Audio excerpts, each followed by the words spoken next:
Buenos días con todos. Un gusto saludarles, los estudiantes, compañeros, ingeniero Valverde. Un gusto saludar con todos ustedes en esta mañana. Queremos iniciar esta conferencia tecnológica dando una cordial bienvenida al ingeniero Cristian Leonardo Valverde Reyes, quien es ingeniero mecánico por la Escuela Politécnica Nacional, máster en Sistemas Integrados de Gestión de la Prevención y Riesgos Laborales, la calidad del medio ambiente y la responsabilidad social corporativa por la Universidad Internacional de La Rioja en España, máster en Prevención de Riesgos Laborales por la Universidad Internacional de La Rioja en España. Tiene una certificación de auditor interno en TÜV Rheinland en ISO 9001-2015, 45001-2018, 14001-2018 y SGE 21. Certificaciones en riesgos laborales, primeros auxilios físicos y psicológicos y de auditoría interna en Trinorma ISO.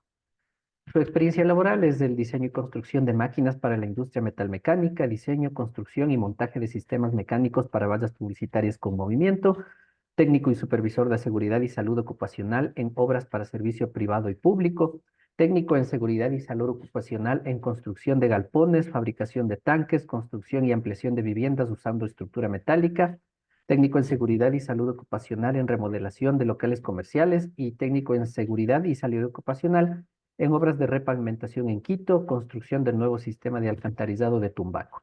Muy interesante la hoja de vida del ingeniero y a quien le extendemos una cordial bienvenida y dejamos a cargo de esta interesante presentación. Ingeniero, bienvenido. El auditorio le escucha. Muy buenos días, muchísimas gracias por la invitación y la presentación. Es un infinito agrado poder estar frente a ustedes a través de estos medios. El tema que hoy nos atañe es una presentación corta sobre la importancia de la prevención de los riesgos laborales en la industria.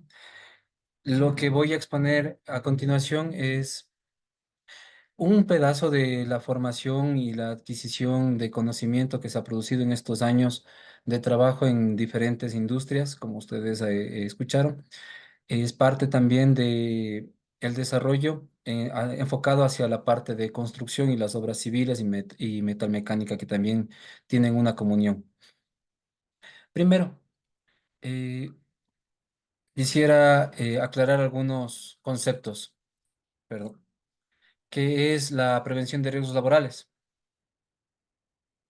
La prevención de riesgos laborales es una disciplina preventiva, una disciplina que busca generar eh, la seguridad en los trabajadores. Para eso, lo que hace es lograr tener una identificación. Perdón, algo me pasa en la presentación, creo. Ya. Sí, ahora sí creo que funciona bien. Bueno, lo que busca es la identificación de los riesgos, la identificación de los peligros a los que está expuesto un trabajador y a través de estos mecanismos lograr eliminarlos por una selección de un método adecuado. Cada riesgo tiene un método para ser combatido. Cada ámbito tiene que enfocarse desde un punto diferente. Cuando esto sucede, lo que se hace es evaluar, buscar el control de los riesgos y luego retroalimentar. Es decir, se genera un sistema de gestión de seguridad y salud en el trabajo que normalmente está basado en la ISO 45001. A grandes rasgos, lo que tiene es un principio de entrada y un principio de salida.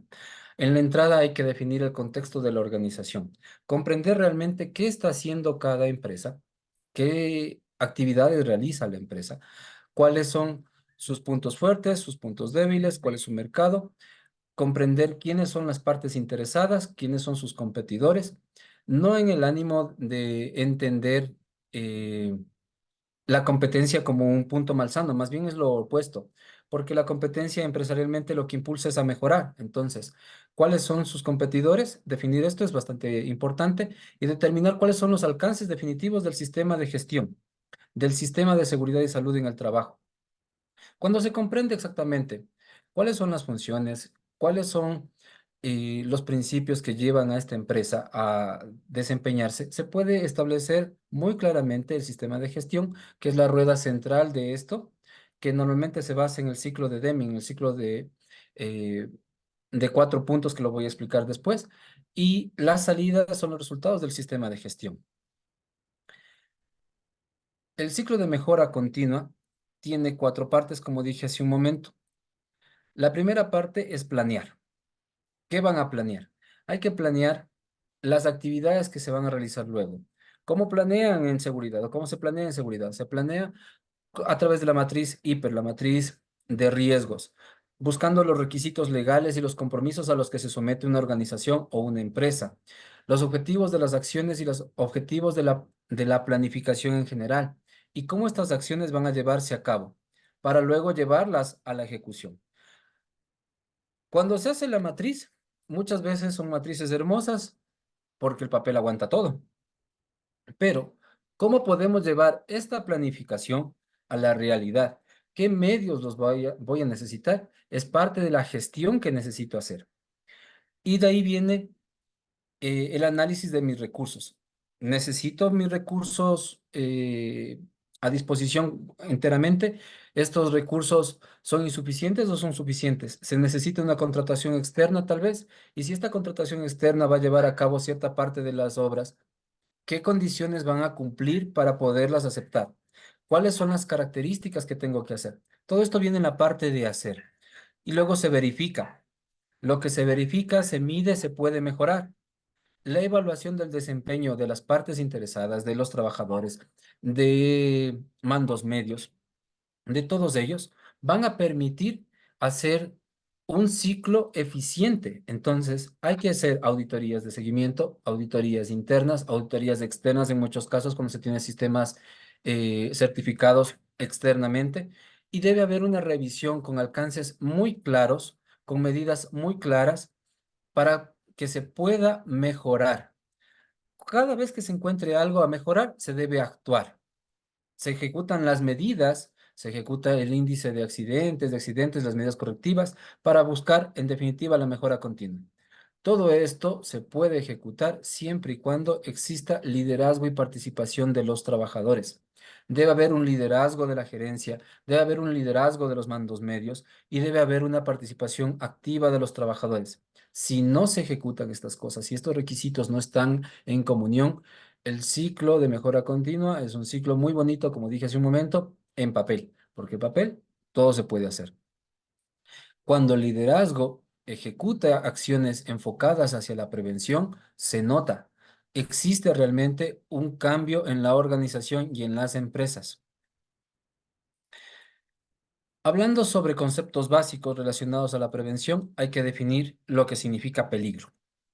Peligro es la fuente, la situación o el acto que tiene el potencial de causar un daño, tomando en cuenta que ni fuente, ni situación, ni acto son lo mismo. La fuente se refiere a las máquinas, a los equipos, a las herramientas, al entorno en el que se está desarrollando un trabajo.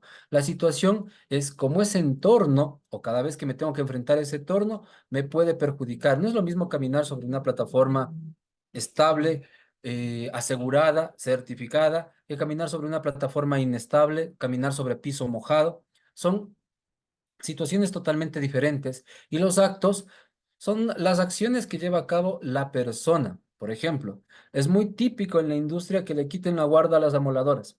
¿Por qué? Porque así se sienten más cómodos. Es típico también encontrar que a las moladoras les quitan los mangos de sujeción. Tampoco es una acción muy segura que se diga. El no etiquetar las herramientas defectuosas, el no etiquetar las máquinas defectuosas, también forma parte de estos actos que ponen a una persona en peligro, tomando en cuenta que aún no se produce un daño. La combinación de un posible daño con la probabilidad que se ejecute define el riesgo. Si existe probabilidad y existe un peligro, existe un riesgo. La probabilidad aumenta cuando más veces se está expuesto a realizar una acción. Por ejemplo, no es lo mismo que una persona tenga que subir 2 veces en el día a realizar trabajos en altura, a que una persona tenga que subir y bajar constantemente. Por ejemplo, cuando se hacen remodelaciones, normalmente se cambia la luminaria. ¿Qué es lo que sucede? La cuadrilla eléctrica tiene que subir y bajar de su andamio. Cada vez que aumenta esta probabilidad, aumenta el riesgo al que se puede ver afectado y sobre todo nos interesa determinar con claridad la consecuencia de esa exposición, que aumenta también cuando mayor eh, distancia tengo, por ejemplo, en el ejemplo que acabo de dar. Mientras más alto estoy, mayor consecuencia voy a tener. El daño puede ser mayor. No es lo mismo trabajar a 1 metro de altura, donde se necesita una tarima, básicamente, que trabajar a 15, 20, 25 metros de altura, que trabajar a 1 metro de profundidad en una excavación, que trabajar metido en un túnel cuya entrada, aparte de ser estrecha, puede ser 14, 15 metros. Todas ellas determinan diferentes riesgos y probabilidades. Algo que también suele suceder es hablar de condición insegura, acto inseguro, incidente y accidente. Muchas veces se toman como términos comunes, como términos indistintos, y no lo son. Una condición insegura la presta el medio. Cuando el medio no tiene las condiciones para poder realizar el trabajo de manera adecuada. El acto lo comete la persona. En la imagen se ve a un par de personas caminando debajo de una carga suspendida. Por increíble que parezca, hay muchas veces que hay que delimitar como medida primaria, podría decirse, el espacio donde se va a hacer el levantamiento de una carga. Y a pesar de la limitación que existe, del límite que se pone, hay personas que cruzan cometiendo un acto inseguro, poniéndose en riesgo solos o incrementando su riesgo solos. El incidente son los casi muy comunes. Casi se cortan la mano. Casi me da esta partícula en el cuerpo. Casi me electrocuto. Casi. Son incidentes. Finalmente, el accidente es la lamentable eh, armonía de varios eventos que no quisiéramos que sucedan. Los accidentes producen lesiones ya sobre las personas, afectaciones físicas, mentales y emocionales sobre las personas. Para evitar todo esto, se debe llevar a cabo una jerarquía de control de riesgos. ¿Cómo se determina la jerarquía de control de riesgos? Los controles duros, perdón, los controles duros, los controles efectivos que se pueden llevar a cabo, están dados justamente por eliminar, sustituir y los controles de ingeniería. ¿Qué se elimina? Se elimina el peligro. Se elimina la forma en la que se está ejecutando una acción. Se sustituyen las medidas, los trabajos y se llevan a cabo controles de ingeniería cuando no se puede ni eliminar ni sustituir las condiciones. Hay que tener claro que cada vez que una persona se lleva a cabo una sustitución, por ejemplo, de las condiciones en las que se va a producir el trabajo, normalmente estamos introduciendo otros riesgos. La intención es que estos nuevos riesgos sean de menor grado, de menor impacto, de menor daño sobre las personas. No es lo mismo que pongan a ejecutar un cavado de zanja a mano a 10 personas a que sea mejor tal vez pedir el alquiler de una máquina para poder cargar. Cargamos con un botcad y hacemos el trabajo primero más rápido, más eficiente y luego más seguro. Los controles de ingeniería están dados a realizar medidas de sustitución, si es que se puede, o a mejorar las condiciones en las que se va a llevar a cabo las construcciones o a llevar a cabo todo el proceso de, de trabajo. Por ejemplo, en, en vallas, por norma hay que poner también una pasarela, pero ¿la pasarela es suficiente? Quizás lo que necesite poner por dentro de la valla es un cable como línea de vida, colocar puntos de anclaje seguros dentro de mi valla para poder así no eliminar, sino disminuir en algo los factores que pueden llevar a cabo a, eh, como dije hace un momento, estos riesgos. Y luego están los controles administrativos. Los controles administrativos son los controles de papel, digo yo a veces, porque ahí es donde nos llenamos de procedimientos, de registros, que sí muestran que se está haciendo parte de la gestión, pero no es el total de la gestión. Y finalmente, el menos efectivo de todos es el EPP, la entrega de EPP. Los equipos de protección personal, la entrega de guantes, la entrega de cascos, de ropa de trabajo, es lo menos efectivo, sin embargo, es lo que más se da. ¿Por qué los controles blandos son menos efectivos que los controles duros? Porque los controles duros, eliminar, sustituir y el control de ingeniería, no dependen del trabajador, no dependen de si el trabajador quiere hacerlos o no. Hemos tomado la decisión por el trabajador y de esa manera lo ponemos seguro. Hablando del trabajo en alturas, si un trabajador le proveo de arnés, lo entreno, le doy todas las condiciones para que pueda ejecutar su trabajo de manera adecuada, pero el momento de ejecutar el paso de un lugar a otro, él decide que es más rápido no anclarse y caminar sin anclarse. Él está cometiendo un acto inseguro de entrada y luego no sirvió de nada el EPP que le acabo de dar. El EPP es el arnés. ¿Sirvió? No. ¿Le di? Sí. Pero si yo le doy una plataforma en la que él pueda subir, le doy armario, a andamios certificados por donde él pueda transitar, va a tener un control mucho más efectivo de estas condiciones. Ahora, también se puede hablar de las disciplinas preventivas. Aquí voy a hacer una explicación un poco más detallada de todo esto. La prevención de riesgos laborales como disciplina se compone de 5 componentes: la seguridad industrial, la higiene industrial, la ergonomía, la psicosociología y la salud ocupacional. Las primeras 4 las lleva a cabo un técnico, en conjunto con la opinión o con la asesoría de un médico. La salud ocupacional la lleva a cabo solo el médico. ¿Qué hace la seguridad industrial? La seguridad industrial analiza los espacios de trabajo, analiza las máquinas en las que está usando el trabajador, analiza las herramientas, analiza el entorno en definitiva. Este espacio de trabajo es seguro porque tengo ventilación, este espacio de trabajo es seguro porque tengo condiciones adecuadas en señalética, por ejemplo, que es una medida también, pero analiza también los riesgos asociados a este lugar. Este lugar de trabajo tiene una sola entrada y una sola salida, es muy estrecho, puedo tener atmósfera contaminante. Además de tener otro tipo de riesgo, es difícil trabajar ahí. Las máquinas tienen paro de emergencia, las máquinas eh, tienen un sistema para poder llevar a cabo su mantenimiento de manera tranquila y segura. Puedo bloquear esta máquina, puedo tener todos los conocimientos para poder impedir que esta máquina se accione por accidente cuando yo esté tal vez colocando material, colocando herramienta o quitando herramientas. Los mangos de martillos, de combos, son adecuados. Esta herramienta tiene una sujeción buena, tiene aislantes y es herramienta eléctrica. Eso analiza la seguridad industrial.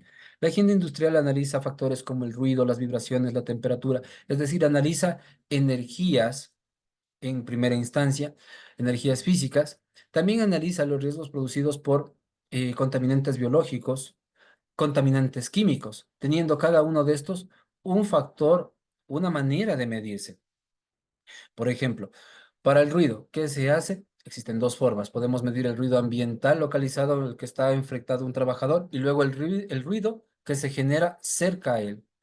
Para eso ocupamos 2 aparatos de medida completamente diferentes y el estudio de ruido determinará cuáles son las condiciones que el trabajador debe tomar. Quizás puede ser un descanso, quizás puede ser el uso de aislantes acústicos o como medida urgente y podría decirse que de las últimas en pensar en usar aisladores acústicos como tapones, como orejeras, que también existe una variedad sobre eso. La ergonomía estudia las posturas mantenidas, las posturas forzadas, la pantalla de visualización de datos. También es muy típico pensar que una persona que está en oficina tiene pocos o nulos riesgos. No es así. El enfrentarse a un computador que tal vez no está a la distancia adecuada, el teclado que tenga cierta altura, me obliga a bajar mi cabeza, me obliga a levantar la cabeza, la silla que estoy usando, todo eso tiene que ver en el estudio de pantalla de visualización de datos. Y existe un método específico para eso. No es lo mismo tampoco tomar una carga del nivel de piso que tiene 3 kilogramos a tomar una carga de 3 kilogramos que está por encima de la cabeza. ¿Cuántas veces lo puedo hacer? ¿Cuántas veces voy a tomar un descanso? ¿Cuál es la carga máxima que puedo llevar? Eso estudia la ergonomía. Las cargas de trabajo, el entorno social, podría decirse, las aptitudes que tiene un trabajador en su entorno, estudia la psicosociología. Cada una de estas, como dije hace un momento, en su conjunto definen a la prevención de riesgos laborales.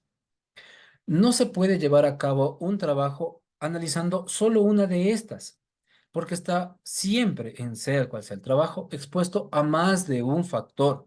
Y no existe una manera universal de evaluar a todos al mismo tiempo. Cada una de estas necesita una evaluación diferenciada, una evaluación necesariamente enfocada a las actividades de la empresa y las actividades que realiza el trabajador. Ahora, hablemos de tres cosas: de costo, de inversión y de gasto. ¿Qué es un gasto?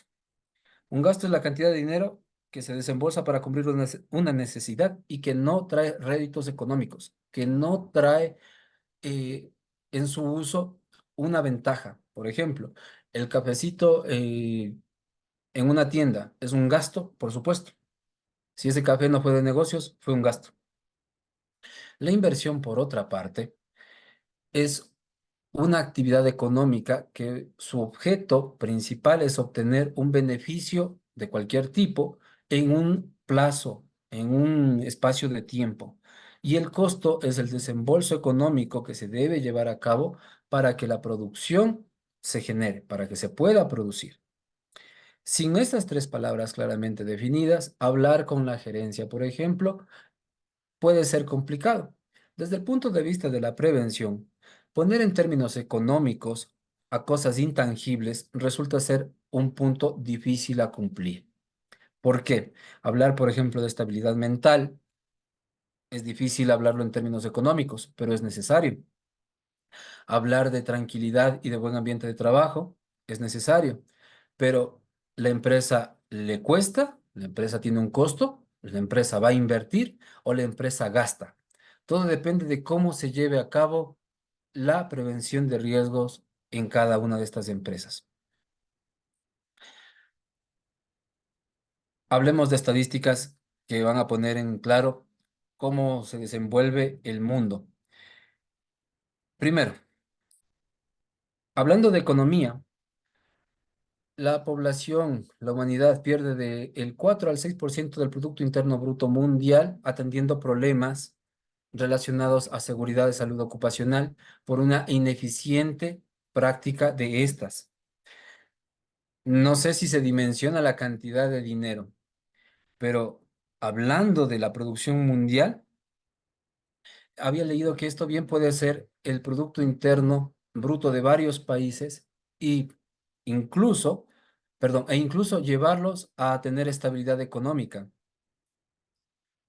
Casi 3 millones de personas fallecen por accidentes o enfermedades del trabajo, esto tomado de la OIT, de la Organización Internacional del Trabajo, en el 2023. El problema de las enfermedades es el tiempo en el que aparecen.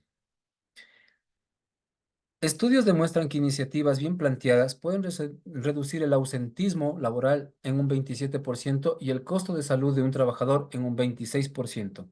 Y hablando de Ecuador, de enero a abril de este año se registraron 5.282 accidentes laborales, una cifra que tiene un incremento del 17% respecto al mismo periodo del año anterior. El año anterior, en el 2023, se registraron más de 20.500 eventos relacionados a accidentes y a enfermedades laborales. Tomen en cuenta que también un estudio realizado en Ecuador en el 2018 solo demuestra, o demostró, perdón, que se registraron el 20% de todos los accidentes y de todos los incidentes a nivel nacional. Es decir, estos 5.282 accidentes laborales son solamente la punta del iceberg, porque existe mucha informalidad también en nuestras industrias, porque existe mucha informalidad en las cosas en las que hacemos. Es increíble la cantidad de personas que lamentablemente pierden la vida por una ineficiente análisis de prevención de riesgos laborales. Pero hablemos de las ventajas. Primero, reduce los riesgos laborales. Cuando los riesgos laborales se han reducido, Un trabajador puede concentrarse netamente en su actividad, puede estar tranquilo, puede estar seguro que las cosas que está haciendo van a tener un beneficio para todos y que no tiene que estar preocupado de otros factores. Evita accidentes y enfermedades. Como les dije, las enfermedades aparecen con el tiempo, las enfermedades no son instantáneas. Ese es un problema de las enfermedades laborales y por eso es tan importante la salud ocupacional, porque es el médico el que determina a través de exámenes, a través de su especialidad, qué es lo que está pasando o qué es lo que puede pasar con un trabajador. Impide gastos innecesarios, porque cuando se produce un accidente, no es que solo se produjo el accidente y lamentablemente, oh, la persona sufrió. No, hay que tomar en cuenta que hay que trasladar a la persona. Si la empresa no tiene ambulancia, esa ambulancia cuesta. Si hay que llevarlo a emergencia, esa emergencia cuesta. Hay costos ocultos. Los trabajadores tuvieron que parar su producción para atender a su compañero, porque jamás es que se accidentó alguien y todo el mundo dijo, oh, qué pena, se accidentó. Las personas dejan de hacer todo. Se puede producir pérdida de materia prima, se puede producir daños a la infraestructura y luego existe la para de la producción en general. Mejora el ambiente de trabajo. Motiva a las personas a trabajar. Cuando una persona está tranquila, cuando una persona tiene un ambiente de trabajo bien llevado, le motiva, va a trabajar con alegría, quiere ir a trabajar. Y el ambiente de trabajo, por supuesto, que mejora. Cuando todas estas condiciones se dan, existe una mayor productividad. La empresa gana, la empresa tiene mayores réditos económicos, la empresa tiene varias ventajas que yo voy a mencionar adelante. Y el trabajador que está en el centro se siente identificado, querido y apreciado. Es el recurso humano el más importante de toda actividad. El recurso humano es el más importante de la industria, aunque muchas veces se lo deje en segundo plano. ¿Y la empresa qué otras ventajas tiene?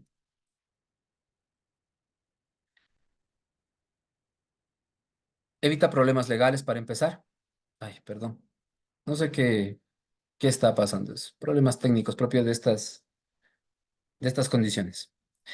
Decía, las empresas evitan problemas legales porque lo primero que pasa es que son requisitos legales. La seguridad, lamentablemente para muchas empresas, es un incómodo requisito legal. Lo es, hay que reconocerlo, porque no tienen la idea de producir con seguridad.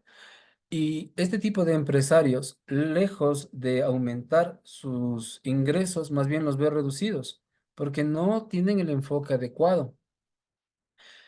De unos años acá, hay un cambio realmente cultural, es el inicio, definitivamente no se ha llegado todavía al fin, pero ya los empresarios no lo ven como un gasto, como dije hace un momento, porque empiezan a ver los resultados de este estudio, de esta gestión. Tiene y atrae mejor talento humano. ¿Usted no le gustaría ir a trabajar a un lugar donde se puede accidentar o sí? Definitivamente no. Si usted sabe que en esta empresa paga mucho, pero las personas se mueren seguido, creo que las personas no irían. Entonces, si el lugar es seguro, si la empresa tiene una política bien establecida en prevención, retiene y atrae a mejor talento humano. Amplía la ventaja competitiva, porque justamente las empresas buscan empresas o personas que tengan una cultura de prevención. Si la empresa A contrata a la empresa B, pero la empresa B siempre tiene problemas de accidentes, no le conviene contratarle porque existe la responsabilidad compartida. Como contratante, si yo soy la empresa A y se accidentó alguien de la empresa B, aunque yo no la tenga en mi nómina, tengo que hacerme responsable también de ese accidente laboral. No es rentable, no es un buen negocio. Entonces, no busco una empresa que tenga estas condiciones. Lo que sí voy a buscar a través de una buena prevención es a impulsar la mejora y la reputación crece de la empresa. Eso es una empresa que cuida de sus trabajadores. Esta es una empresa que tiene buenos productos. Esta es una empresa que mantiene todo adecuadamente.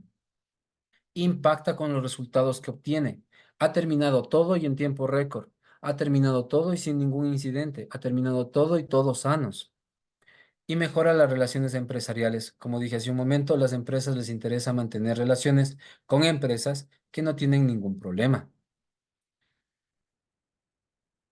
En cuanto a los beneficios de la prevención de riesgos laborales para la empresa, hay que nombrar los siguientes al menos. Primero, la empresa tiene operatividad, mantiene su operatividad, está operativa al 100%, no ha tenido que parar máquinas, no tuvo que tener una máquina parada por la investigación de un accidente, no tuvo que reponer materia prima.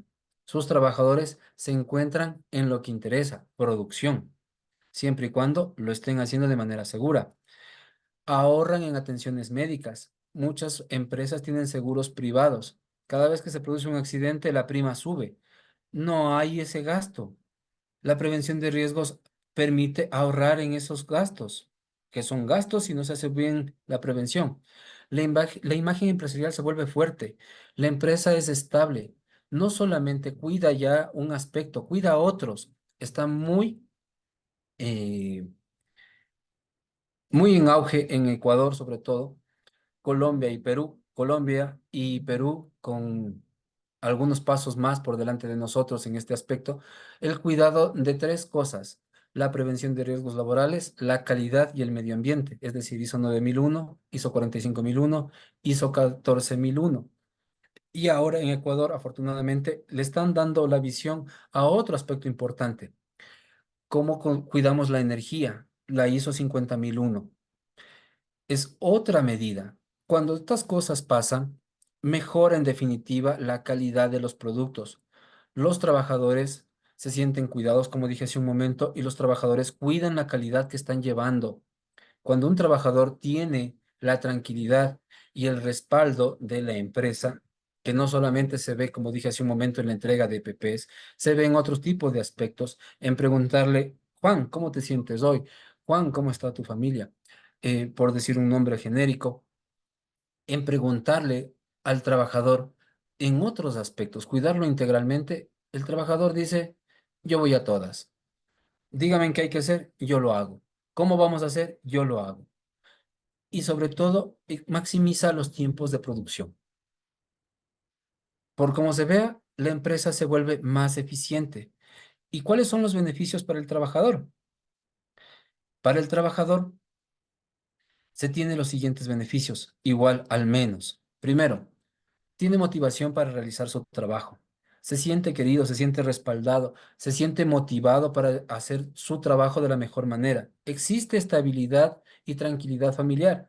No es lo mismo que un trabajador vaya a su puesto de trabajo y la familia se quede angustiada sabiendo de que en esta semana se han accidentado 3 personas y vamos miércoles.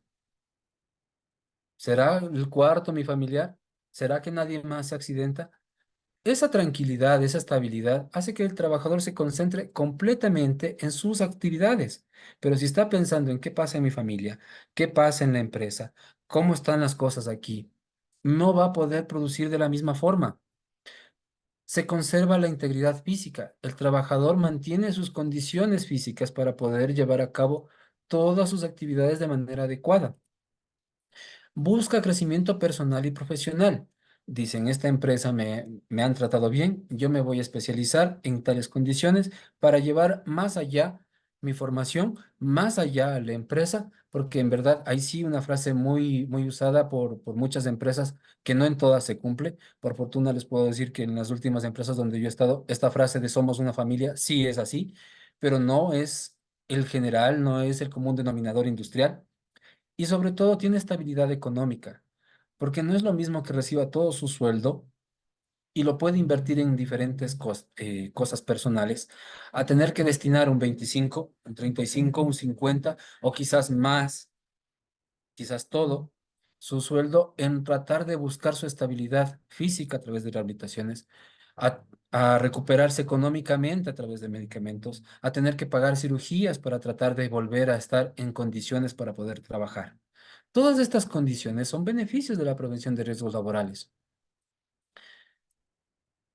Para que esto se ejecute bien, debe haber implantación. El éxito de la implantación se genera a través del liderazgo. Si no se produce liderazgo, si no, como les dije hace un momento, si no hay liderazgo, fregados, no podemos hacer nada. El liderazgo no solo se traduce en yo digo que se hace esto. No. El liderazgo no solo establece eso. El liderazgo es mucho más. El liderazgo va a establecer las políticas, el liderazgo en común acuerdo va a establecer los caminos, el liderazgo va a pensar desde un inicio cuáles son las condiciones, qué puedo hacer, cómo voy a mejorar, cómo voy a producir. Y mantiene constante comunicación en todos los sentidos, de la gerencia a los trabajadores, de los trabajadores hacia la gerencia, porque al fin y al cabo son los trabajadores los que ejecutan nuestras ideas, son los trabajadores los que ejecutan nuestras planificaciones. He tenido capacitaciones donde yo digo, esto se hace así. Y ellos dicen, pero dígale al ingeniero porque a mí me dijo que tengo que hacer así y hay que producir. No hay comunicación, no están hablando el mismo idioma. Si no se habla el mismo idioma, no se va a poder ejecutar la planificación adecuadamente, porque no solo se debe producir. Si yo produzco, la pregunta es, ¿a qué costo puede ser esa producción? Ejemplo rápido.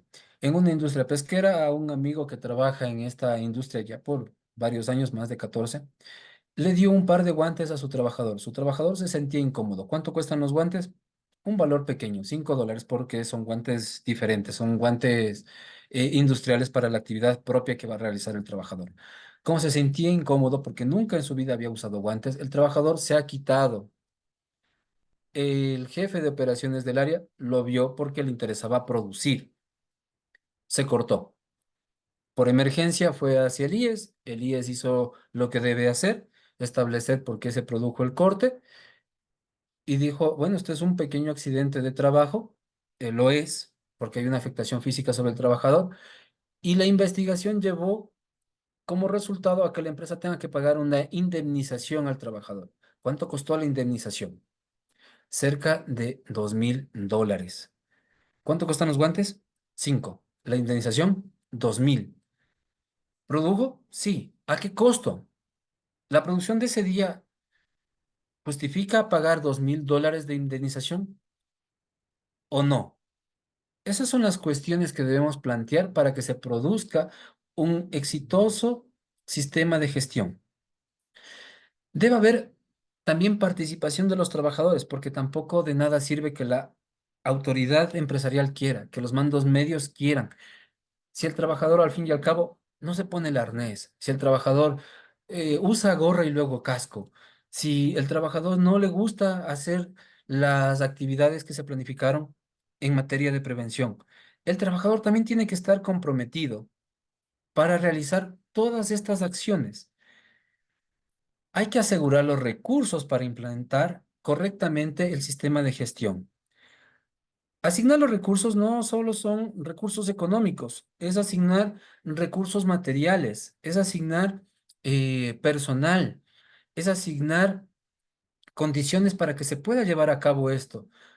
Si usted está trabajando en un lugar donde es difícil tener tal vez una oficina, bueno, pues tener una oficina resulta complejo, pero tal vez necesitemos una mesa y pueda hacer una oficina a cielo abierto en el peor de los casos. Se necesite hidratación tal vez, y no solamente es un día, es constantemente.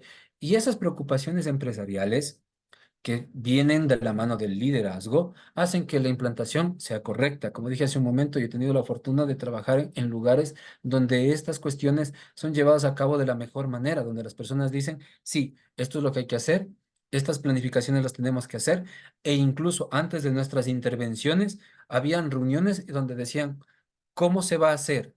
La pregunta no era al técnico que ejecutaba la parte constructiva, era a los técnicos que nos encargábamos de la parte de seguridad. Y nosotros decíamos, para esto necesitamos esto, esto, esto y eso teníamos. Y éramos visibles y estábamos seguros, no solo nosotros, también las personas de nuestro entorno, porque no es lo mismo poner una barrera minúscula que tal vez me proteja mínimamente a señalar todo mi entorno y que todo mi entorno sepa que ahí se están ejecutando obras, que ahí se están ejecutando acciones de uno o de otro sentido. Establecer las políticas de seguridad y salud en el trabajo de manera clara. Toda empresa debería establecer claramente cuál es su política, cuál es su alcance, cuáles son sus objetivos. Necesita poner las cosas muy claras, no llenarse de tanto documento, sino de acciones y cumplir de manera eficiente estos requisitos, los requisitos legales y los requisitos a los que la empresa por sí sola se compromete. Las empresas se comprometen a ejecutar cosas voluntarias y a veces involuntariamente. Si mi empresa tiene una certificación ISO 45001 y necesito contratar a otra, mi empresa va a comprometer a que mínimamente se comprometa a estas políticas. Si no, no puede ser mi proveedor. Si no, no puede trabajar porque se va a transformar en una no conformidad de mi sistema de gestión. Ahora, cuando hablo de la concepción en sí de la prevención, se tiene que pensar en lo siguiente, que la prevención se ve desde el presupuesto mismo de las obras, desde cómo se va a producir, perdón. Cuando digo cómo se va a producir, hablo de exámenes ocupacionales. ¿Qué exámenes ocupacionales necesito? El médico me va a decir, para estas actividades se necesitan estos exámenes, para estas actividades necesito estos otros exámenes, porque no es lo mismo llevar a cabo actividades en oficina que llevar a cabo actividades en un túnel, que llevar a cabo actividades en un espacio confinado, que llevar actividades donde la temperatura varía bruscamente. No son las mismas condiciones. ¿Qué equipos, qué maquinarias, qué vehículos voy a necesitar? Necesito equipo especializado, necesito tal vez equipo o maquinaria pesada, necesito máquinas pequeñas, herramienta menor. ¿Qué vehículos necesito? ¿Necesito tener una camioneta tal vez para el traslado de las cosas o no? No, es que estamos a 10 metros de la bodega. Bueno, se puede llevar a mano, pero estamos a 1 kilómetro. No, necesitamos un vehículo para podernos transportar.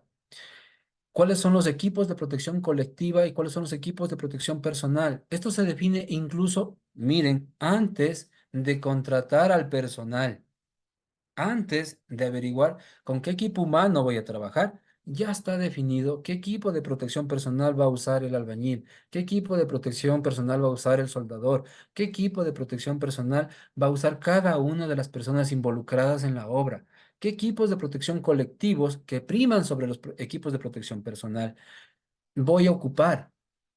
Necesito barreras, necesito tal vez una plataforma elevadora. ¿Qué necesito?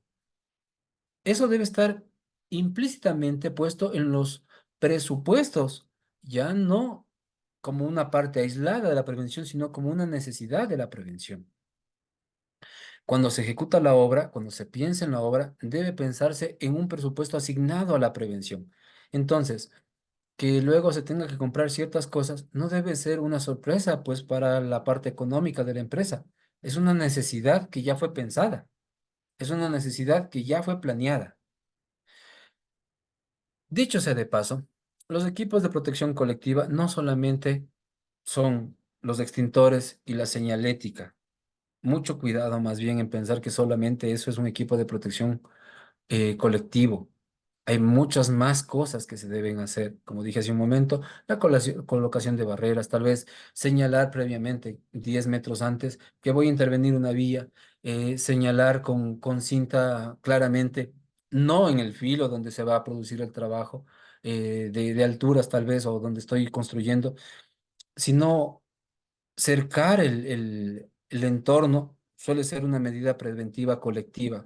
Ustedes habrán visto muchas veces que cuando se construyen edificios grandes, se crea primero un cerramiento y luego se pone una visera. Esa visera es un equipo de protección colectiva y no es para los trabajadores, es para las personas que transitamos por ahí, porque no es lo mismo que se nos caiga un combo, no sé, de 3 libras a 1 metro de altura o de un segundo piso, que se caiga del piso 10, que se caiga una pequeña piedrita, que se caiga la misma pequeña piedrita por altura, se transforma ya en un proyectil porque no mata la masa, sino mata la velocidad que puede adquirir. Luego viene el desarrollo, la cuestión de oficinas y de capacitaciones. Todas estas cuestiones también tienen que estar vigiladas. Bueno, vamos a necesitar presentar informes. Entonces, necesitamos una impresora adecuada, necesitamos tener una computadora, necesitamos llevar a obra una mesa y una silla, necesitamos en la bodega o en el lugar donde estemos haciendo base, en el campamento base, estas condiciones para que se lleve a cabo de manera adecuada la prevención. Vamos a fijarnos en cuándo tenemos que hacer la recarga. Vamos a hacer capacitaciones de prevención de riesgos, vamos a hacer capacitación de primeros auxilios, vamos a hacer capacitaciones de uso de extintores. es una capacitación continua que no es igual que la capacitación, que la charla de 5 minutos que le recuerda al trabajador puntos claves. Una capacitación es muy diferente a una charla de 5 minutos, a una charla previa al inicio de las actividades.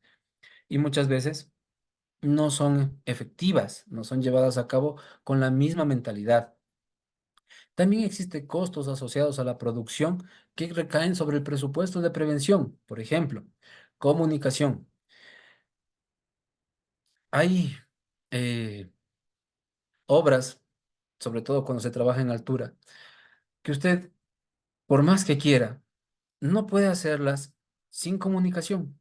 El levantar una viga desde el nivel del piso al piso 6, al piso 4, al piso 5, no se puede hacer solamente con sigue y vamos, dele que sí llega. Se tiene que ocupar un medio de comunicación. Habrá que considerar los seguros, habrá que considerar el alojamiento del personal que viene de provincia. Todas estas cuestiones generan un incremento en el presupuesto, pero tienen que ser consideradas. Tiene que aparecer ahí. El hecho que le den un almuerzo a una persona tiene que estar considerado dentro del presupuesto. Porque si no, como dije hace un momento, se convierte en una anomalía dentro de los presupuestos. Dicen, pero es que esto no habíamos considerado, pero es que esto no habíamos pensado. Como ven, todo esto genera una visión mucho más grande en producción. Y sobre todo hay que considerar al final cuál es mi capital humano. ¿Con qué personas voy a trabajar? ¿Qué características tienen estas personas? ¿Qué certificaciones deben tener estas personas? ¿Necesitan estas personas entrenamiento adicional? Estas personas van a necesitar tener, aparte de su formación base, alguna adicional. Con estas características plenamente definidas por la prevención y por el área de recursos humanos, este es mi personal técnico, este es mi personal con el que voy a trabajar. Normalmente en la industria decimos, estos son mis tigres, con estos tigres vamos a luchar, con estos tigres que tienen estas condiciones vamos a desempeñarnos.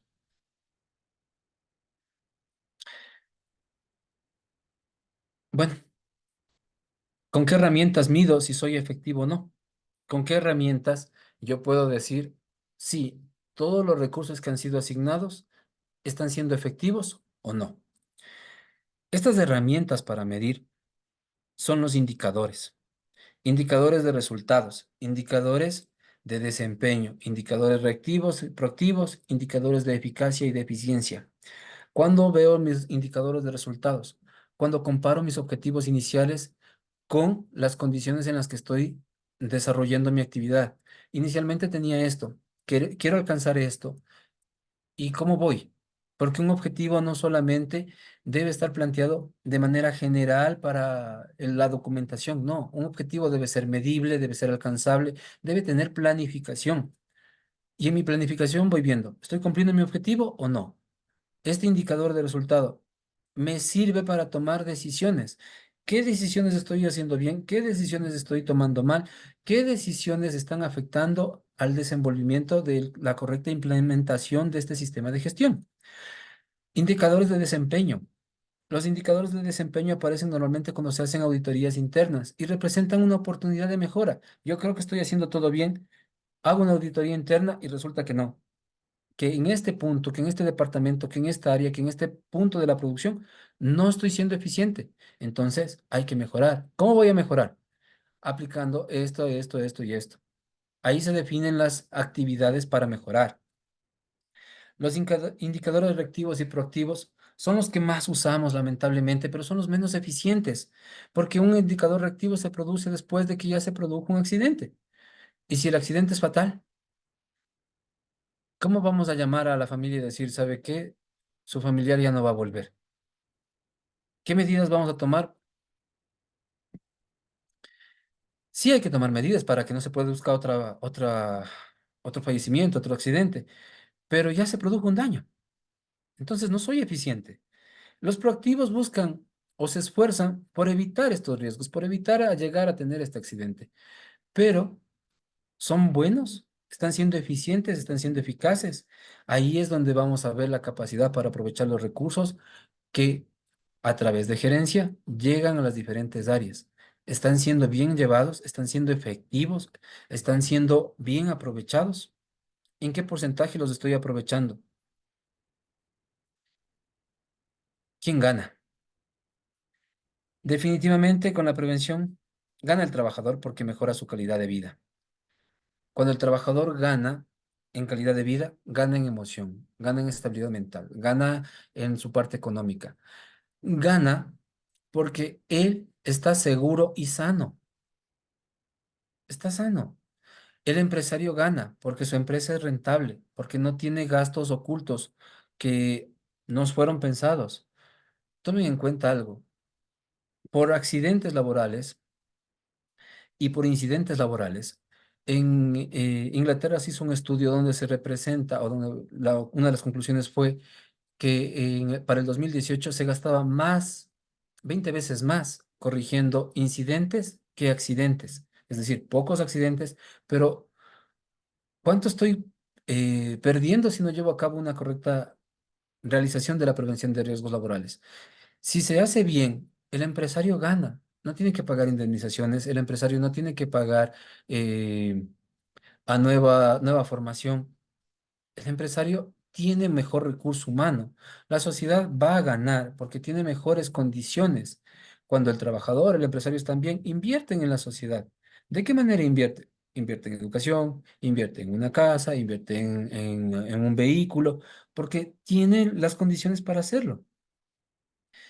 Y también gana el Estado, porque el Estado no tiene que pagar indemnizaciones anticipadas, porque el IES no tiene que fijarse en otros costos que no sean los asociados a ciertas condiciones nada más. En definitiva, en la prevención de riesgos, ganamos todos. Para finalizar, una reflexión. Ninguna producción o actividad es más importante que la protección de la vida. No se aceptan barreras o dificultades para la realización de un trabajo seguro. No existe excusa para que un trabajo no sea seguro. Agradezco su tiempo y su atención. Muchísimas gracias. Quedo abierto para toda inquietud o pregunta. Pido un aplauso al ingeniero Valverde por su clarísima presentación. Muy Estamos gentil. muy agradecidos al ingeniero por esa presentación realmente muy clara, muy esclarecedora. Nos ayudó muchísimo a entendernos los casos de mejora continua, costos de inversiones y cuándo en realidad es un gasto y cuándo no. Las ventajas de la prevención también, ¿no? La importancia que tiene la prevención y cómo la sociedad entera gana cuando se hace un trabajo bien hecho en cuanto a seguridad industrial, ¿no? Verdaderamente, ¿no? Pasando a la siguiente parte, queremos solicitarles a todos los presentes que en este punto pudiéramos pasar a la ronda de preguntas por parte de las personas que les interese hacer alguna pregunta. Entonces, habilitamos para que puedan hacer la pregunta al ingeniero, sus preguntas relacionadas con la temática que se ha analizado en esta presentación. No sé si existe alguien que quisiera dar alguna pregunta, algún punto de vista. Sí, Sebastián Cabascango, sí, dice, ¿cuál sería la mejor manera de afrontar algo que no tomamos en cuenta en el presupuesto? Probablemente, ingeniero, tal vez. A ver, primero, por experiencia yo creo que siempre se debe tomar un porcentaje para los imprevistos. Depende de los costos, depende de la magnitud de las obras, pero debe haber un porcentaje fijo para cualquier tipo de imprevisto. Entre estos imprevistos muchas veces entra la seguridad, lamentablemente pasa. Pero cuando se trabaja desde un inicio, desde la concepción de un proyecto, como dije en la presentación, con la idea de que la seguridad va a estar presente, normalmente estos eh, imprevistos disminuyen. ¿Qué es un imprevisto? Por ejemplo, dentro de una obra, en una obra civil, quizás en materia de seguridad fue que teníamos planificado que el casco dure 6 meses, pero resultó que por algún incidente, por alguna actividad, el casco no duró 6 meses, nos duró 3 meses. Entonces, hay que tomar una medida, una base, podría decirse, para afrontar esto. Ahí también viene el trabajo que realiza el prevencionista. Normalmente esas evaluaciones de todas las partes, de todo lo que está involucrado dentro de la obra, y lo que vamos haciendo es planificando cuál va a ser el siguiente paso, qué es lo que necesito. Y esto inmediatamente va a gerencia. El prevencionista se comunica directamente con gerencia porque la prevención no está sujeta a otra disposición que la de gerencia, ¿no? O sea, no tiene un paso intermedio. También en Ecuador suele suceder que la prevención está por cualquier lado, menos por donde debe estar. Entonces hay departamentos que están por encima de la prevención. Entonces se convierte en algo burocrático, pero cuando se plantean las cosas bien, y los empresarios lo entienden, que suele ser un punto de trabajo común. eh, Hay también que entender que no se puede hablar con la misma forma, de la misma manera al empresario que al trabajador. Con el trabajador hay que ser más coloquial, más directo, más simple. Al empresario hay que hablarle en otros términos, a veces en términos económicos, porque maneja su empresa justamente en estas condiciones. Entonces, hay que manejar lenguajes claros, hay que manejar una disposición clara para que estos imprevistos se reduzcan y el presupuesto no se vea afectado. Cada actividad también ya va a desempeñar un riesgo inminente. Por ejemplo, supongamos en la cuestión de vías, que es algo reciente en mi experiencia. ¿Dónde empieza? Empieza con la topografía. Entonces, el topógrafo va y ¿qué va a hacer el topógrafo? ¿Qué equipo va a llevar el topógrafo? ¿A qué hora va a estar el topógrafo? El topógrafo solamente va a medir, entonces va a necesitar agua, que es una medida preventiva, aunque no parezca, es una medida contra el sol inminente. Eh, Después, vamos a hacer una excavación, por ejemplo. ¿Qué máquinas van a intervenir? ¿Qué, qué voy a cerrar? ¿Qué herramientas de nuevo voy a tomar en cuenta? Entonces, en cada parte vamos puliendo desde la prevención estos imprevistos que siempre existen, que siempre pasan, pero si no se fueron tomados en cuenta desde un inicio, el empresario los va a tener que pagar de su ganancia, o sea, va a tener que reducir su ganancia para que estos imprevistos disminuyan. El transporte sí es parte de la concepción misma de la obra, de la ejecución de la obra. Como les dije, cuando una persona se moviliza y de provincia tal vez, tiene que tener un alojamiento. Entonces, si este alojamiento corre por parte de la empresa, se lo considera. Si el transporte del punto A al punto B, se lo considera. Hay un buen amigo que trabaja en prevención de riesgos por más o menos 25 años. Él estuvo en Angola. Incluso sus pasajes de avión de Angola a Ecuador fueron considerados dentro de su presupuesto, porque un trabajador no cuesta el salario básico. Eso también hay que ser claro. El trabajador cuesta el salario básico, decimotercero, aporte al IES, cuesta el EPP, cuesta el equipo de protección colectiva. Todo eso hay que tomarlo en cuenta. No sé si he sido claro en mi respuesta, tal vez. Sí, Inge, muchas gracias. Muy gentil. Gracias, ingeniero. Y también una pregunta muy pertinente de la señorita Aide Morales, ¿no? En el caso de que el trabajador no quiera tomar las medidas necesarias para preservar su vida en caso de que tal vez no quiera usar el equipamiento adecuado, ¿no? Como encargados, los muchachos van a tener que estar a cargo de cuadrillas de trabajo, de hecho. ¿Qué es lo que podrían Supuesto. hacer?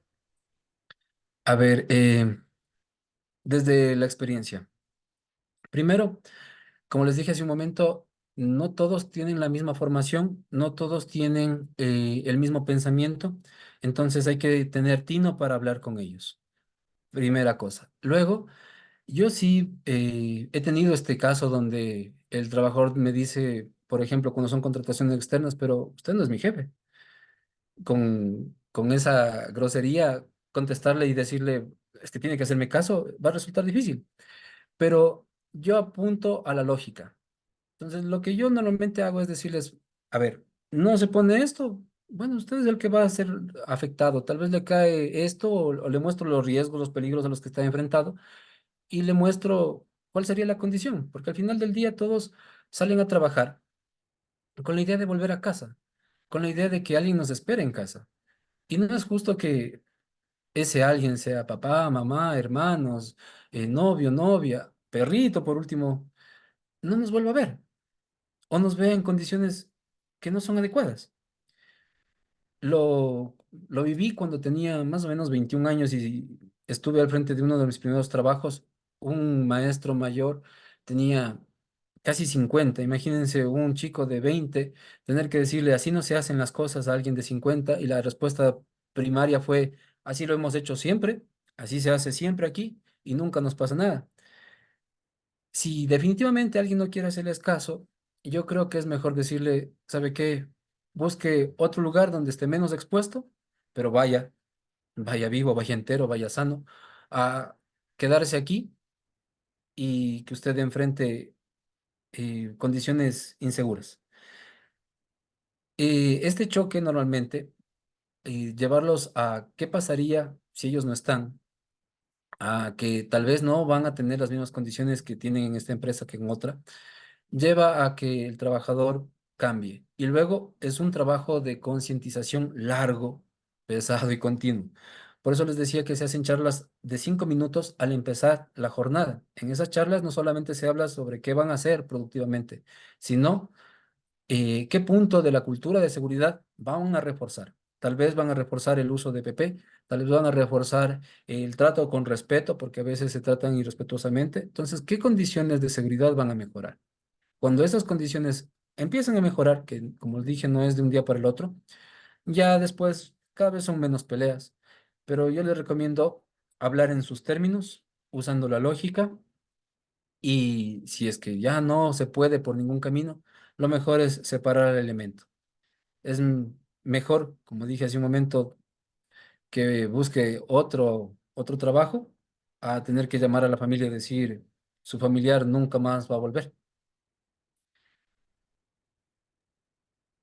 Verdaderamente muy acertada su observación, ingeniero. En realidad pasa eso muchas veces, ¿no? En nuestro medio, a lo Y menos. Sí. La señorita Montserrat Portilla pregunta, ¿y si la empresa no proporciona el seguro que menciona, hay algo que se puede hacer al respecto? a ver, todo trabajador, cuando se realiza un contrato, debería estar afiliado al IES. Sabemos que en nuestro medio no se produce la afiliación al IES. ¿Por qué? Porque el empresario muchas veces ve al IES como un costo, como un gasto más bien. Y también muchos trabajadores lo ven así, dicen, no, ¿sabe qué? A mí no me afilia al IES, a mí ese dinerito del IES mejor me lo ponen en el cheque, me lo ponen en el sueldo. Suele ser también un pedido muy típico, que ustedes no lo crean. ¿Qué hay que hacer? Primero, establecer las ventajas de que un trabajador esté afiliado. Si un trabajador está afiliado y al día uno, a la hora de estar afiliado, se produce un incidente, se produce un accidente, está cubierto y el empresario no tiene que invertir, no tiene que gastar en todos los gastos asociados a la salud del trabajador o de este incidente.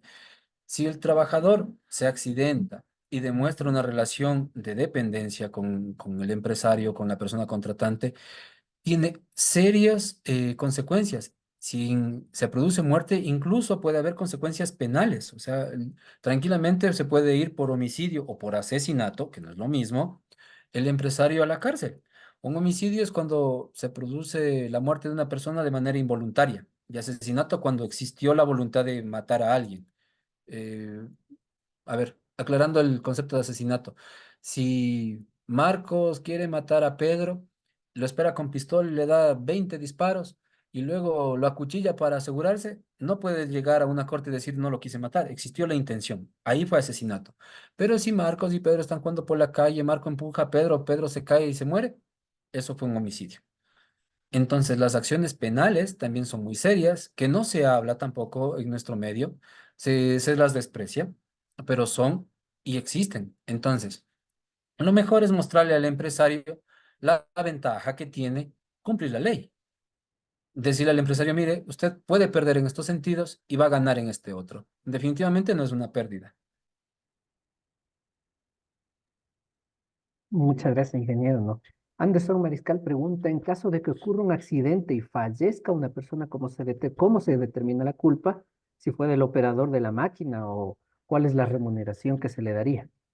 Ya, primero depende de cada caso. Existe una investigación de accidentes.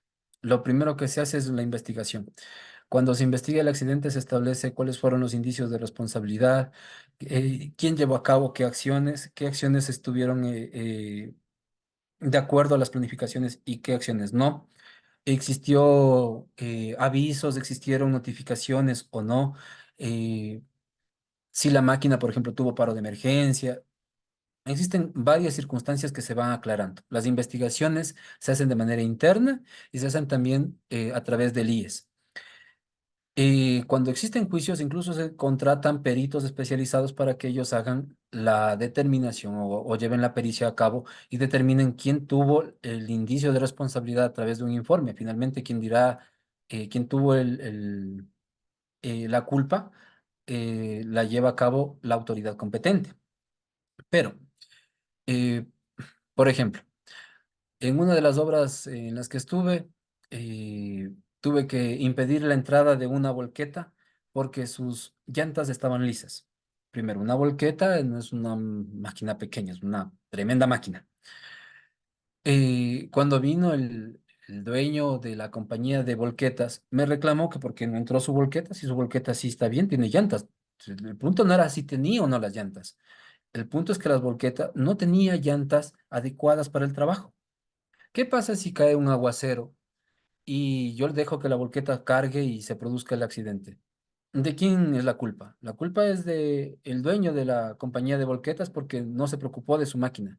La culpa es mía porque dejé que se produzca un trabajo sabiendo que no tenía las condiciones. La culpa es del conductor porque se subió a su volqueta sabiendo que no estaba en condiciones para ser conducida. Entonces, casi siempre un accidente no es una sola cosa. Son varias, como dije, varios hechos desafortunados que terminan en la comunión de eso que no queremos. Y luego las indemnizaciones las establece el IES a través de la investigación del accidente. Dice, bueno, esto cuesta tanto, no es lo mismo, por ejemplo, perder el dedo pulgar que perder el meñique, porque el dedo pulgar es el dedo que nos permite sujetar muchísimas herramientas. Entonces, eh, cada afectación establece el IES la multa o la indemnización necesaria, pudiendo llegar a ser la jubilación anticipada del trabajador y en casos de fallecimiento, pues el pago de las indemnizaciones a sus familiares.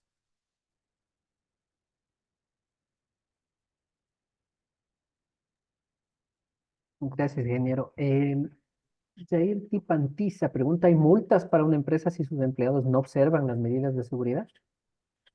Sí, sí, sí. La empresa normalmente tiene un reglamento y el trabajador se compromete a cumplir este reglamento. Entonces, ¿qué es lo que pasa?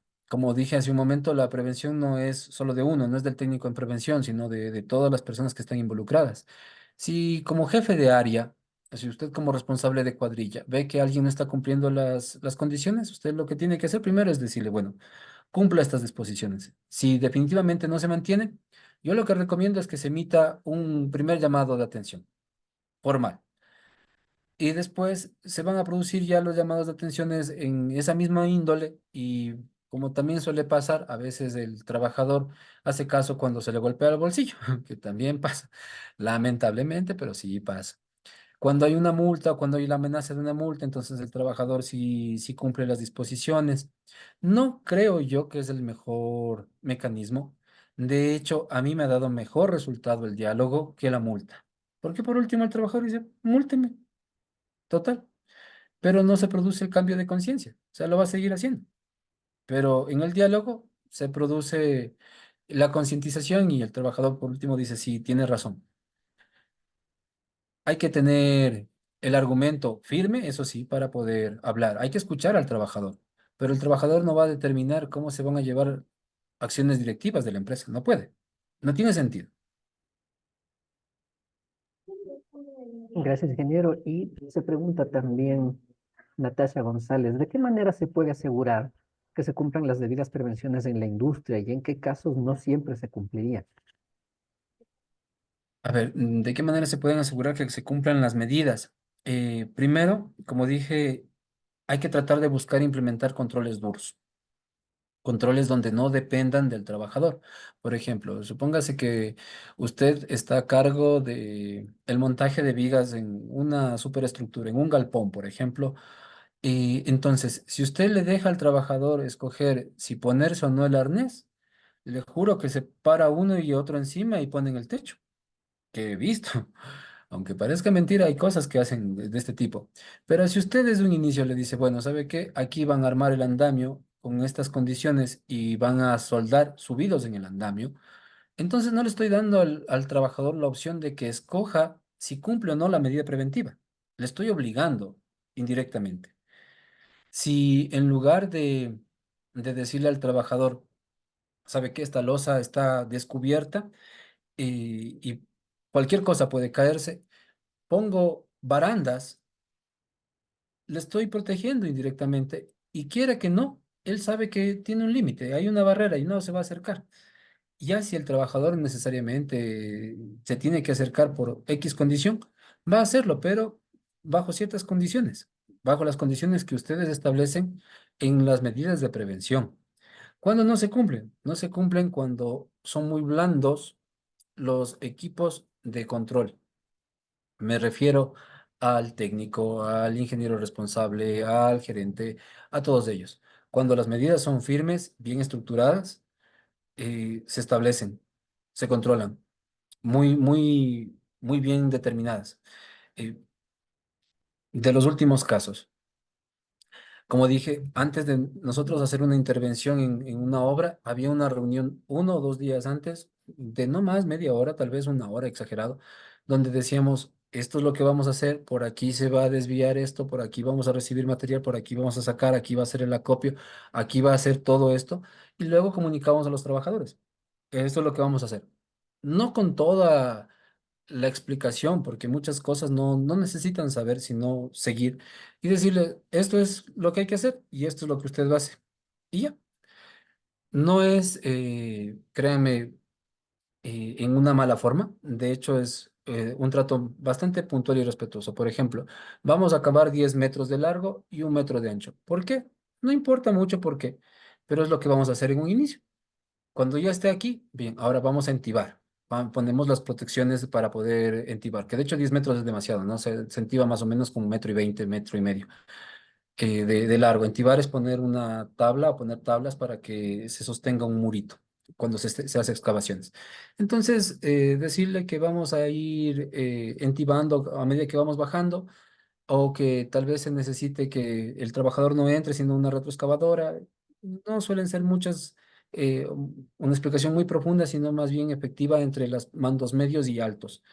Y si es que no se están pensando en medidas preventivas en los trabajos, sí existe un problema en cuanto a la prevención de riesgos. Hay que repensar cómo esta industria está actuando, porque indirectamente todos están sometiéndose a riesgos, están expuestos a peligros innecesarios. Gracias, ingeniero. Acel Godoy pregunta, respecto al seguro que le brinda el empleador al trabajador, ¿cuáles son los beneficios que le otorga esto, tanto al empleador como al trabajador? Bien, cuando son seguros extras o seguros aparte de lo de el IES, el empleador tiene, por ejemplo, mejor cobertura, mejores médicos que están a disposición, porque el sistema del IES, por ejemplo, si usted tiene que acudir a una cita, entonces eso puede demorar mucho, pero si es un seguro privado, tiene una cartilla de médicos que le dicen, bueno, tal día, tal hora nos vemos, que seguramente es muchísimo menor el tiempo y por lo tanto el empleador tiene a su trabajador disponible antes. Porque el trabajador no está angustiado, no está pensando, ¿y ahora qué pasa? ¿Y será que me atienden? Hasta que pase esto, estaré mejor, estaré peor. Que las afectaciones mentales son bastante serias. El estrés que se puede provocar por ciertas circunstancias es bastante importante. Afortunadamente, la psicosociología está teniendo un repunte y el trabajador se lo ve ahora como un ser integral. Y el trabajador no solamente tiene esta seguridad, esta tranquilidad para poder desenvolverse adecuadamente, sino que hay seguros que se extienden a ellos y a sus hijos. Entonces, si tienen esta tranquilidad de poder incluso cubrir a sus hijos a un costo menor y tener una mejor eh, calidad de vida, lo van a hacer gustosos, o sea, se comprometen definitivamente con su trabajo porque no es una condición común. Muchas gracias, ingeniero. Bueno, en función del tiempo, quisiera incluir una pregunta que tiene que ver en algo en lo que usted es especialista, ¿no? Solamente podríamos, como les digo, honor al tiempo, dar solamente esta pregunta nada más, ¿no? Se dice aquí, ¿no? También, ¿qué desafíos y obstáculos suelen enfrentar las empresas durante el proceso de certificación e implementación de las normas ISO y cómo pueden superarse estos retos? Ya, cuando una empresa decide certificarse en ISO, primero es una gran decisión, un gran reto que tienen por delante. Y empieza por una autocrítica que debe ser seria, dura y cruda, así tal cual. Porque no puedo camuflar y decir, bueno, esto sí, sí cumplo a medias, esto es que sí a veces. No, no, en ISO empezamos por ¿se cumple o no se cumple? Se empieza por la auditoría interna, bueno, la ISO empieza en su primer apartado definiendo una serie de temáticas y desde la parte 4 se comienza a construir la documentación, procesos y todo lo demás para la implantación, pero empieza por un cambio cultural de las personas que trabajan. Ahí sí se empieza por reuniones definitivamente donde los trabajadores, las partes directivas, todos, se comunica la decisión de certificarse y cómo este proceso va a llevarse a cabo, cómo las cosas van a cambiar, cuándo los registros se van a llenar, quién va a ser encargado de tal cosa.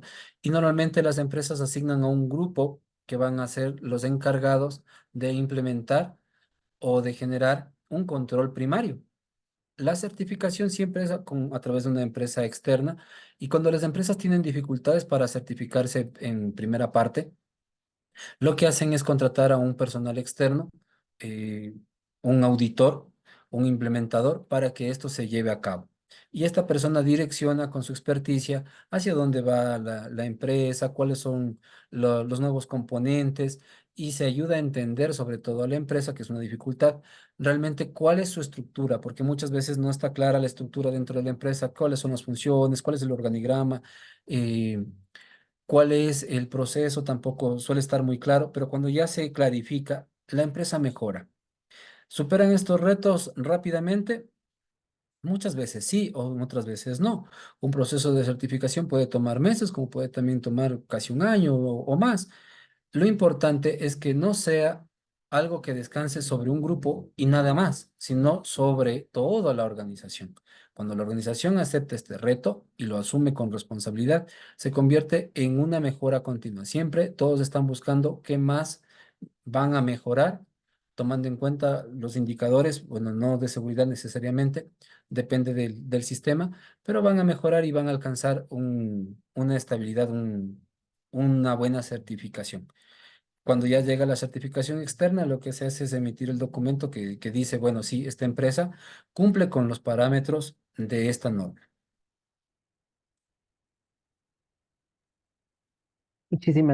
Gracias, ingeniero Valverde. Realmente unas clarísimas explicaciones.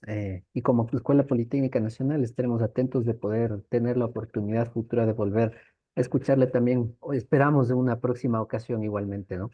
Muy Muchísimas gustoso, gracias. muy agradecido. Muchísimas Sí, gracias. Gracias por haber asistido. muchas gracias, ingeniero Juan Luis. No sé si quieres añadir algún otro detalle más. Bueno, sí, agradecerle a Cristian por este conocimiento que nos ha compartido a todos, ¿no? Espero a los chicos también, a los estudiantes que hayan podido aprovechar esa oportunidad para que puedan reforzar, ¿no? Tanto la parte práctica como la parte teórica, ¿sí? Y nada, entonces agradecerles y esperándoles para las próximas jornadas de conferencias también. Muchas gracias, ingeniero, muy amable.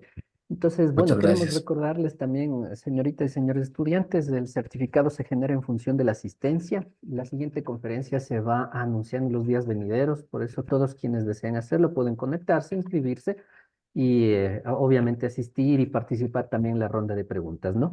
Sin más que agradecerles a todos, especialmente a usted, ingeniero Valverde, por esta clarísima exposición que creo que nos ha ayudado muchísimo, muy interesante, nos ha faltado el tiempo, creo yo. Yo también tenía un par de preguntas que se quedan, pero esperemos que para una próxima tengamos la oportunidad. Procedemos entonces a cerrar nuestra sesión. Gracias a todas y a todos por su asistencia y estaremos entonces pendientes para poder asistir a una nueva oportunidad. Muchísimas gracias, Muchísimas ingeniero, y gracias. gracias a todos los asistentes. Una excelente Muchísimas tarde. gracias. Gracias. Una buena tarde. Igualmente, hasta luego. Muchas gracias. Hasta luego.